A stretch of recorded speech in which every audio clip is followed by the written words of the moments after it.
this is Mami Sarah. Welcome to my mini vlog. So for today's video, this is my hanash sa umaga hanggang gabi. So let's go! So yes guys, umaga na naman at sisimula na naman ang panibagong araw para sa ating lahat. So bago ang lahat, nag-stretch muna ako kasi masyadong masakit ang katawan natin sa pagkakahiga. So after nun, tulog pa sila at si Sky, ginising ko na yan guys.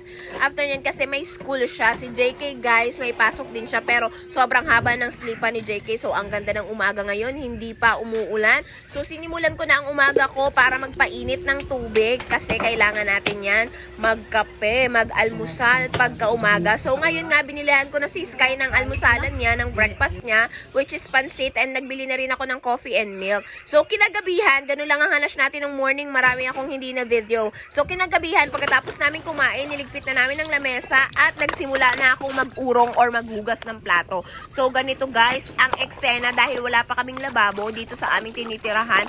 So ang eksena, dito na kami naglalahat. So eto na nga, as you can see, hinugasan na natin ang hinugasan ng mga plato at sinalansan sa lagayan. So ganito ang eksena natin pagkakataas natin kumain kasi mas maganda daw na wala tayong hugasan pagka-umaga, 'di ba? Kailangan yung mga hanash natin sa buhay, liligpitin na natin ang kinagabihan para pagka-umaga malinis at wala tayong hugasan. So ito naman yung mga lagayan namin ng tubig, ito ay nililinisan natin kasi nga magpupuno na naman tayo ng tubig at ilalagay natin ito sa ating rep. Ayan.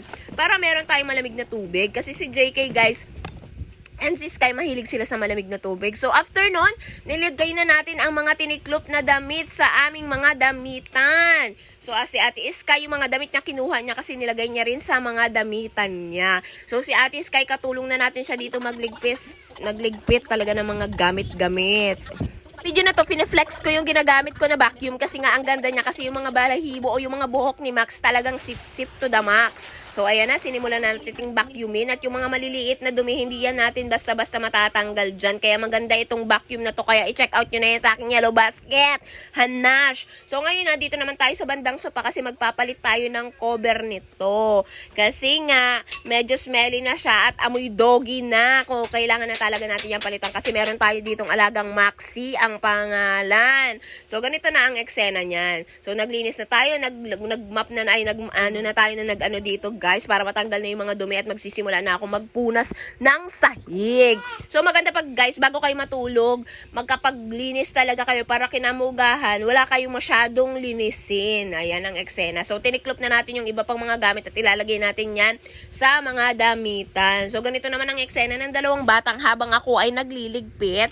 Talagang nagkeme-keme na sila dyan. So, kinagabihan nito guys, nagbabad na ako ng mga labahan para kinaumagahan, madali na siyang kuskusin at malambot na ang mga dumi. So, itong eksena to, winawalisan ko yung kinalat ni Maxi dito kasi dito siya kumain sa labas guys. So, after no, nakaabang dyan sa akin si Max, binabangbangan niya ako. So, tingnan nyo guys yung baby ko nakasilip sa akin.